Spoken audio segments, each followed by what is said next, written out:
C'était un boulevard qui était un peu oublié, donc sur lequel effectivement on avait besoin d'intervenir. On a fait une requalification complète en fait de cet axe. On est passé donc de 2 fois 2 voies de circulation à l'aménagement d'une piste cyclable bidirectionnelle de 3 mètres de large, la plantation donc d'arbres, la végétalisation, un espace plus grand pour les piétons, donc avec des trottoirs de 4,50 m de large.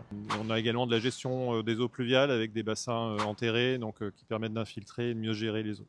Donc on était effectivement sur un axe très urbain, hein. Donc on est venu gommer en fait un peu tout ça et donc on a transformé pour qu'il soit effectivement plus apaisé, plus vert. Et on a une piste bidirectionnelle qui est séparée, donc qui est sur le trottoir et qui est séparée des véhicules. On a des trottoirs plus larges, on a des arbres donc, qui ont été plantés, on a une quarantaine d'arbres. On a 3600 m² d'espace vert qui ont été créés. On a également créé en fait des bassins, des structures réservoirs en fait sous chaussée, donc qui permettent de stocker l'eau dans un premier temps, puis de l'infiltrer petit à petit, et donc qui permettent de recharger les nappes phréatiques et d'éviter de surcharger en fait les réseaux d'assainissement en cas de forte pluie. La part belle effectivement a été faite aux mobilités douces, donc 67% de l'espace qui a été requalifié, donc à la fois pour les piétons et les vélos. Cette nouvelle piste, elle permet en fait de relier à la fois l'itinéraire donc de la station Grand Marin, le parc Henri Matisse jusqu'au pied de l'Opéra. Ça fait quasiment 1 km de long.